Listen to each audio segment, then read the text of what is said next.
Hi, everybody. It's your friendly neighborhood international humanitarian lawyer, Kristen, here. We have just learned today that Israel has launched a ground invasion of Lebanon. And I want to come back to the pager attack on Hezbollah. At the time of that attack, there were some questions around whether that constituted a war crime.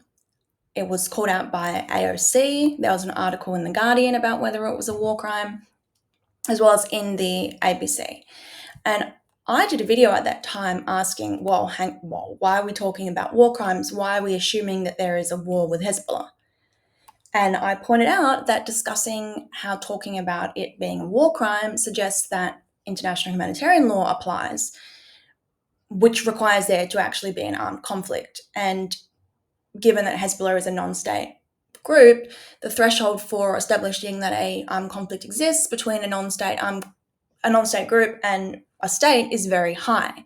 And there's a good reason for that, because otherwise states would just claim that they were in armed conflicts with any organization that opposed them, including their own citizens, including protesters, and then that would just unleash the military on them and say that they were enemy combatants.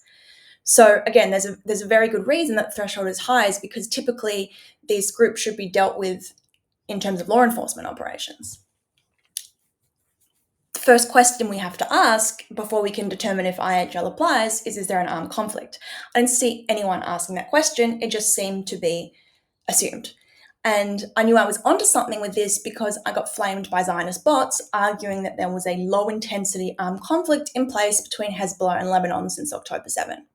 And I hadn't seen that anywhere until the pager attack. No one was saying that there was a low-intensity armed conflict in place between Hezbollah and Lebanon since October 7. That particular wording stuck out to me because this low-intensity armed conflict is the same wording that the US used to use to justify why IHL applied to its targeted assassinations of terrorists around the world. It argued that it was in a low-intensity armed conflict in various places around the world with Al-Qaeda and whatnot, and therefore those targeted assassinations were actually just the permitted killing of enemy combatants. And at the time, international law was like, no, you can't just say that you're in a global war of terror. That's not a real armed conflict. So immediately, I saw the parallels. Anyway, after last Monday's attack by Israel on Lebanon, outlets started using this language, reporting on it like it was just part of an ongoing war. So we saw language like the most deadly attack since Israel and Hezbollah have been trading fire for the last year. But the thing that really struck me was, hang on, since when was there an armed conflict established between Israel and Hezbollah? And the media just brushed past that entirely. It just seemed to assume that one existed. To the point where at the ABC, for example, they've put articles on Lebanon under a dedicated section on armed conflict. And that's not accidental, folks. Those words have a very specific meaning under international law. It's not war, it's not unrest, it's not conflict, which, by the way, is another category they have. They've specifically put it under armed conflict. And that is essentially a tacit endorsement of the fact that this Israel-Hezbollah interaction meets the definition of armed conflict under international law, which, by the way, the ABC is absolutely not qualified to make that judgment. And it's extremely misleading to use that term for a section on conflict that it has not been determined the legal status of by any reputable body. Now, you may be wondering, well, what's the point? Isn't this just all like, lawyer talk, pedantic, potato, tomato, tomato, whether IHL applies or not, whether we call it a war or not, or an armed conflict? No, it's actually an important reason to distinguish it. And that's because outside of a situation of armed conflict, there can be no justification for Israel's attack on Lebanon. So outside of the application of international humanitarian law, targeting terrorists is actually just murdering civilians. It's not the latest in an armed conflict. It's actually a breach of Lebanon's territorial sovereignty. It's an act of aggression to which Lebanon is entitled to exercise self-defense. And so that's what I'm going to look at today, this question, since the media has completely ignored it. And by the time I'm through examining it, you might understand why they've ignored it. Now, I'm not going to bore you with the legal terminology. I'm just going to look at an example of an article. I have one here from the Washington Post. I've picked it because it's a popular outlet and it's short and it uses a lot of the same language that I've seen in other articles. And I'm going to show you how, through the use of language, they completely managed to overlook this question of whether or not there is an armed conflict at all, and just focus on facts that are relevant to the question of whether or not the attack was proportionate. And that's because it simply mirrors Israeli propaganda or lawfare. Now, lawfare, in the context of international law, can be understood as the deliberate mischaracterization or misappropriation of international law in order to manufacture consent for a war or arouse hatred in a population. And Israel is a master of lawfare. And this is why it's quite frustrating to me when I see people say, oh, Israel doesn't care about international law. No, Israel doesn't respect international law. Israel, in fact, cares very much about international law, and every communication that comes out of an official Israeli source is crafted with the relevant principle of international law in mind. They invest a lot of effort into this. My professor of international law at Harvard was a former senior IDF legal advisor. We had legal advisors from the IDF in their international law section. They have a whole section on it that would come to Harvard and do presentations. So it's not that they don't care. As I said, they care very much. They just want it to reflect their interpretation so they can give some veil of legitimacy to their actions. Now, it might be understandable why states should do that, but an independent news outlet should absolutely not be doing that. And an independent news outlet should absolutely be calling out that that's what's happening, or at the very least, not reprinting verbatim this very skewed worldview on what constitutes the relevant principles of international law. So that's enough abstract talk. Let's get into the article. I'm going to read it, and then I'm going to point out some assumptions that it makes, and I'm going to address those assumptions with the relevant international law. So here it is. Israel launches extensive strikes on Hezbollah. Lebanon says hundreds killed, more than 1,600 injured. Lebanon's health ministry said at least 492 people were killed and more than 1,645 wounded in Israeli strikes, making Monday the deadliest day of conflict in Lebanon since the exchange of fire between Israel and Hezbollah that began in October. Israel said it struck approximately 800 Hezbollah targets, including in the south and in the Bekaa Valley in the east, and it called for civilians to evacuate or move away from areas in which the militant group operates. Lebanon's casualty count did not distinguish between civilians and combatants, but it said that children, women, and paramedics were among those wounded or killed. Hezbollah fired some 240 projectiles over the border on Monday, Israel said, as the exchanges threatened to erupt into a full-blown war. So reading that article, you would assume a few things, I think.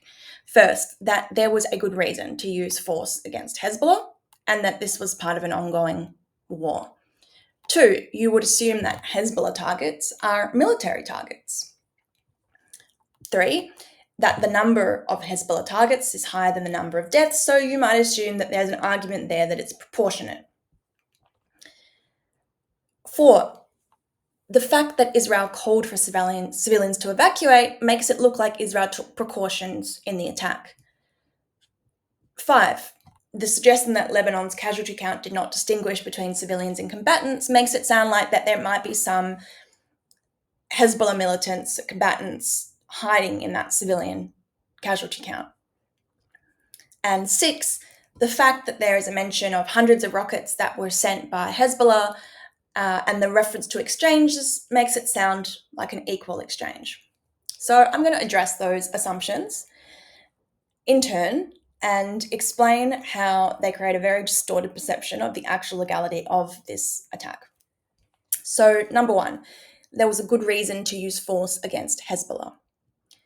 Now, this just seems assumed by the article. There is no context on why Israel is responding to Hezbollah. It just says generally it's part of an exchange of fire that's been going for the last year, which makes it sound like there's a war already in place. So we don't need to look at whether their actual reason for using force is legitimate, it's implied. But we can't actually assume that under international law. International law distinguishes between whether the reason for using force is lawful in the first place and whether the actual use of force was lawful. We can't just skip over the first question. Now, the only valid reason to use force under international law is self-defense. And Israel loves to say Israel has a right to defend itself, blah, blah, blah. But the part that's always left out of that sentence is defend itself against an armed attack from another state. Now, Hezbollah, it's not a state. It is a non-state actor, and states do not have the right to self-defense against a non-state actor, except in limited circumstances. They're supposed to use diplomatic measures, and I know people seem to think that it's okay to use force as a first resort because the US has normalized it, but actually the entire system of international law is supposed to restrain the use of force except as a last resort. They're supposed to use diplomatic measures, and there's various tiers of diplomatic measures: engaging with Lebanon, asking for extradition, cutting off relations. None of those steps have been taken at all. Going to the Security Council, nothing. Now, you might be thinking, oh, but, Hezbollah is a proxy for Lebanon, or Hezbollah acts for Iran.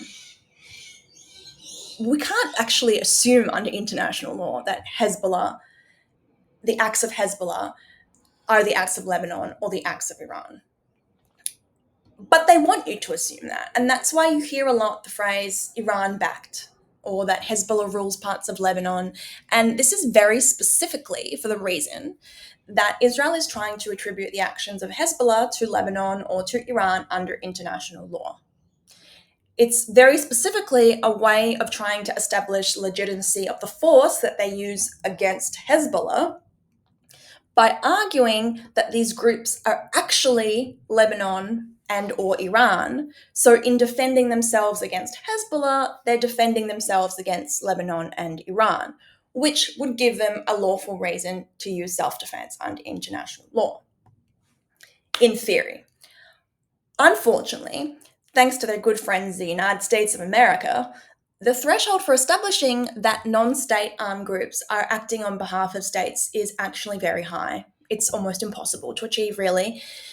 And as I said, you can thank the good old US of A for that one, because in the 1980s, Nicaragua took the United States to the ICJ, alleging that the US was responsible for the acts of the Contras in overthrowing the Nicaraguan government. Now, the ICJ found that the US was indeed responsible for arming, equipping, financing, training the Contras.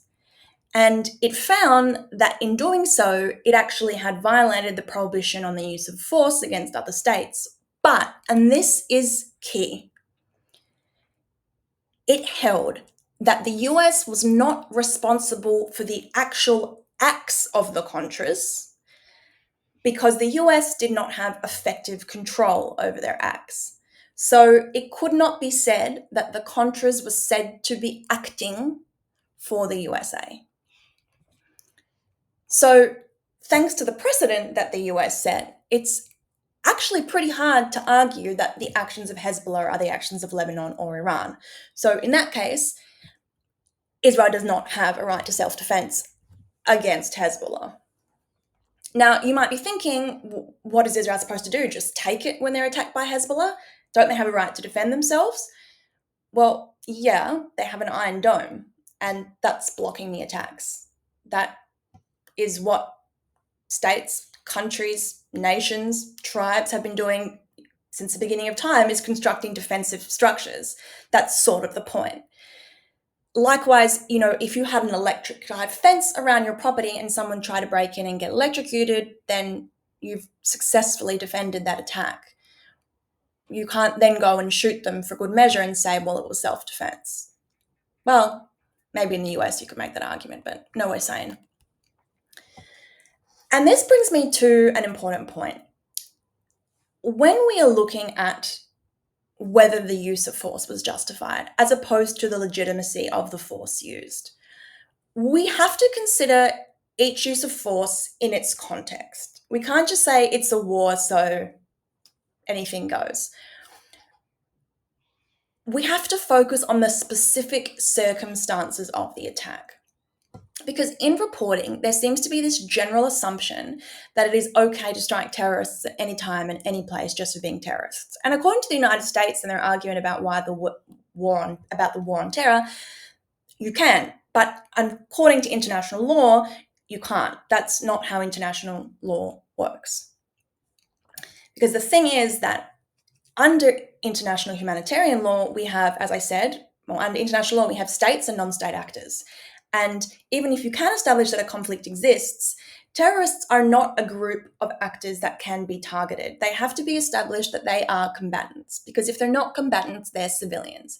And in particular, if there isn't a war, it's even harder to show that people simply going about their lives, even if they're part of a terrorist organization, can simply be targeted in assassination. Because again, that is the point of national law. So let's just focus on this very specific point. What is Israel responding to when it launched its attack last Monday on Lebanon that left hundreds of people dead and thousands injured? Well, it happened on a Monday. Okay, so what happened on Sunday? If we look at tweets from Israeli officials, we see that Israel was struck by 150 rockets, cruise missiles, and drones. Now, again, this is not in the article because it's just assumed that it is legitimate to respond generally, and there is no specific details. But let's look at this tweet. Some articles did repeat that. But again, we need to look into it because this is a government source, and I can't believe it is necessary to stress this point, but government sources are not reliable when it comes to reporting on things that are relevant to the national interest. So let's look at this claim. They were struck by 150 rockets, cruise missiles, and drones. Where? And what was the damage? So I found another tweet, and it's from another Israeli government official that says dozens of rockets hit Israel, which destroyed homes, cars, and communities. Okay, so immediately, if we have 150 rockets that were fired at Israel and dozens hit, that means that most of them didn't hit. Okay, so they were intercepted by the Iron Domes. They've already been defended against. Now let's look at this claim that it hit Israel, which destroyed homes, cars, and communities. Okay, again, where? So in the north of Israel, which is where we know for a fact that there are no people at home because one of the stated war goals is to make it safe for people in the north to return to their homes. So when we hear dozens of rockets hit Israel, which destroyed homes, cars, and communities, note that they are all objects. No people were killed. We don't know anything about those objects. Let's assume that home's a civilian object, which again, you can't deliberately target. Cars, communities, we don't know what that means. We don't know where. We don't know where it happened. And no one in reporting is really seeming like they want to push Israel on that. Now, what about the actual damage that was caused to the homes, cars, and communities? It gives the impression that they were completely obliterated. Again, if we cross-reference some tweets from Israeli government officials, we're told that many were intercepted by Israeli defenses, so referring to the missiles, but there was a small number of cases of hits and interception debris falling on Israeli territory. Right. So barely any damage at all. So in response to some debris falling on homes, cars, communities, whatever that means, in the north of Israel, killing exactly no one, Israel launched an attack that killed 492 Lebanese people and injured over 1,600. Does it seem to you that that is a legitimate reason to respond? Does that seem to you like that is a legitimate reason to need to use self-defense, or does that seem like an excuse? Because to me, it seems like an excuse. And I think that it's clear to media outlets that the same is true because they leave out that information. They let you assume what might have happened to precipitate it. They speak in general terms, but general terms isn't enough to assess the legality of the strike. We have to look at specifically what they are responding to outside of a situation of armed conflict. So that's why they let you assume that was just an armed conflict, just part of ongoing hostilities, because you can then argue, well, is it proportionate? That's not the point. The point is, was it necessary? Because necessity is a question that is so often left out of this discussion. Now, let's turn to our second assumption. You would assume from reading the article that Hezbollah targets are military targets. Now, under international law, military targets can be lawfully struck. But Hezbollah targets doesn't mean military targets. That doesn't actually give us any information whatsoever as to whether the targets were military or civilian in nature. And given that Netanyahu appeared at the UN on the weekend and said that there are weapons hidden in every Lebanese kitchen and garage, there's actually a very good chance that a lot of those so-called Hezbollah targets were just civilian homes. Now, in the reporting, there isn't any information available on the nature of those targets. And a house full of civilians is not a military target. By saying Hezbollah targets, Israel disguises the fact that they could all very well be civilian objects. You wouldn't know that from the article. So the third assumption, you've got a number of Hezbollah targets that is higher than the number of deaths. And so there is some wiggle room there to argue that that's proportionate. That's the impression that the article is trying to create. They've set up this idea of 800 Hezbollah targets were struck versus 492 people killed. Now, this is one of my most hated approaches that these articles take, because this is what they want you to do. They want you to go, oh, that sounds reasonable. They killed more Hezbollah targets than they killed people. So, we can argue that, it was proportionate. Except that proportionality looks at military advantage versus damage. So first of all, I said before that this hasn't even been established that this is a war, okay? So I'm not even saying that IHL applies. But if it did apply, we still have to look at military advantage versus damage. Military advantage does not mean military targets. Military advantage is a concrete and direct advantage that is gained militarily. So 800 Hezbollah targets, if they are of little consequence to achieving a military objective, then that doesn't mean, they outweigh the damage at all. Not at all. We can't actually make an assessment of whether or not this attack was proportional because we don't know what the military objective was. We don't know what the specific and direct advantage to be gained from this attack was, because we also don't know what the Hezbollah targets are. We don't know what that represents in terms of Hezbollah's capacity. We don't even know if it represents Hezbollah. So you can see that this is obscured too. It's this idea of proportionality of military targets versus civilian targets, but that's not how you determine proportionality. You have to weigh it against the military objective and the advantage. And military advantage is an overall strategic point, not how many military targets. Another myth that we get when media reports on proportionality, in addition to setting up this false dichotomy of military targets versus civilian deaths, as opposed to military advantage versus civilian deaths, is looking at what damage results. So there seems to be this impression that comes from these articles that, if they didn't mean to hit civilians, but then they accidentally do, it doesn't mean it's unlawful. It just means that it's a mistake or it's just part of collateral damage. Well, that's unsurprisingly not true. The question of proportionality requires the states to look at, in the planning stages, what damage would foreseeably result. So using the strategy or weapon that you're planning to use to achieve your military objective, what would be the foreseeable result? In order to do that, you need to know what the weapon or strategy is, what its possible impacts and effects are, and how densely populated the area is with civilians. Now, unsurprisingly, all of this information is left out of the article. What is the weapon that's being used? No information. We're just told Israeli strikes. What's the blast radius of those strikes? No information. What's the population density of the Bekaa Valley in the south of Lebanon? No information. Were the bombs dropped as part of the strikes guided or unguided? No information. What are the after effects of those bombs? No information.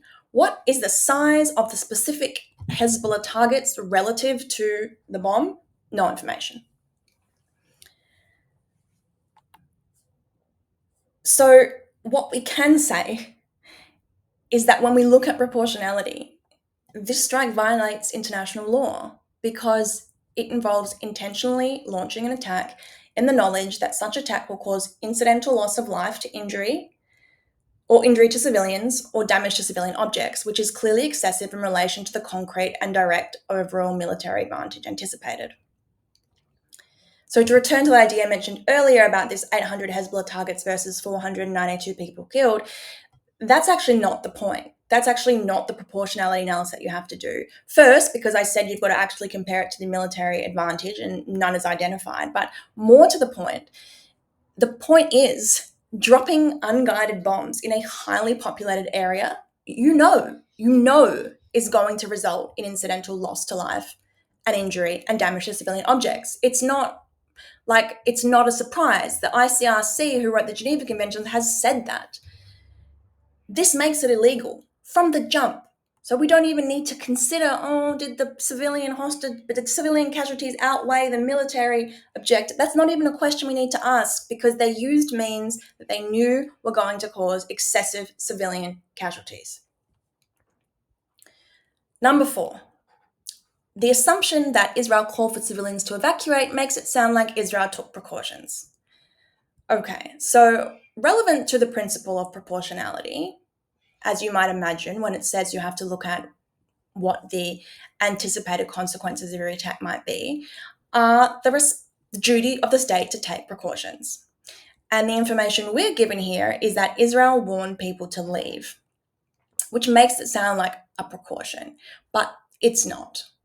That is not what precautions in attack actually requires under international law. It requires you to not use weapons that decimate civilians. It requires you to look at your military objective and where that is located and design a means for achieving that is not going to decimate civilians in the process of it.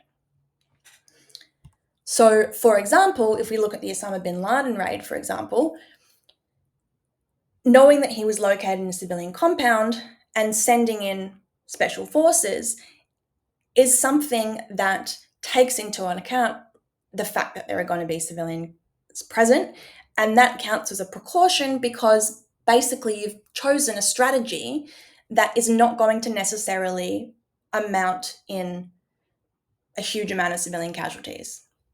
It may ultimately, but it's designed in a way not to. Whereas dropping bombs on people indiscriminately is not. Now, speaking of discrimination between civilians and combatants, let's get to our 5th assumption.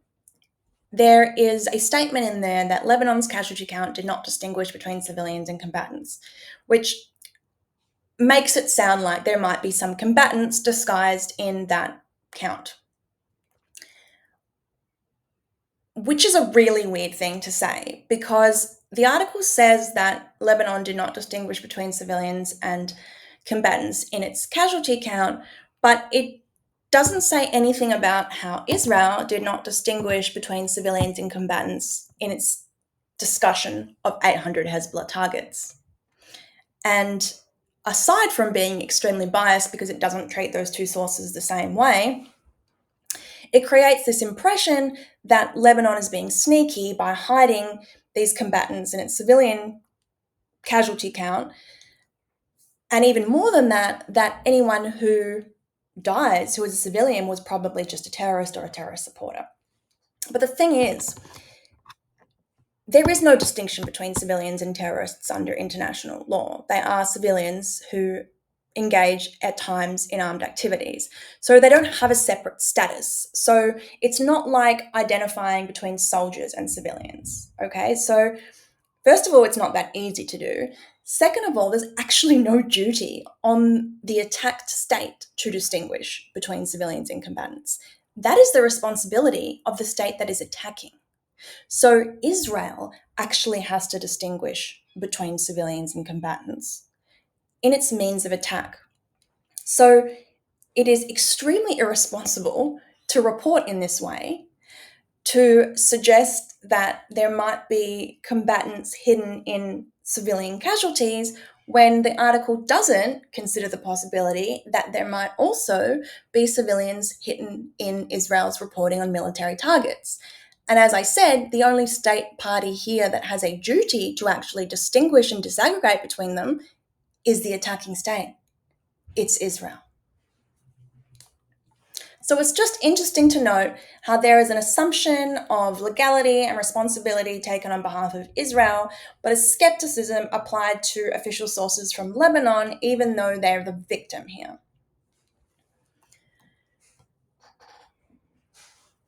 The sixth assumption that I mentioned that we'll look at here is that the mention of how many rockets Hezbollah fired, it was something like 250, I think, and the reference to exchanges makes it sound equal.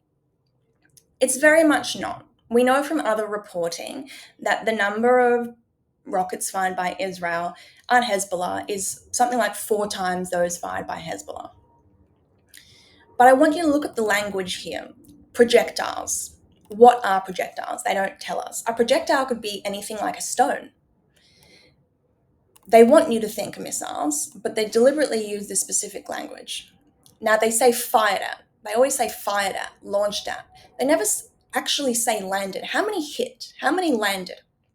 And they don't say this because most are intercepted by the Iron Dome and cause no damage. And in any case, even if they did hit, what were they aimed at? There's no information provided on that.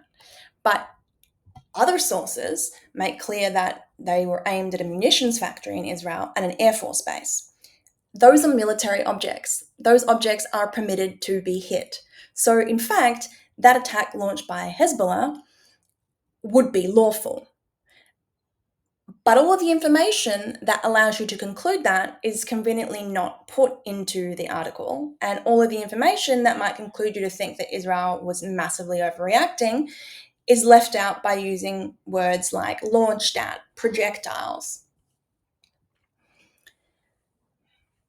And just to come back to our opening point, how is this damaging? It makes Israel's response to Hezbollah seem justified and equivalent when what you're actually looking at is an attack that killed nearly 500 people in Lebanon and injured 1,600 because debris fell on Israel that killed or injured precisely no one.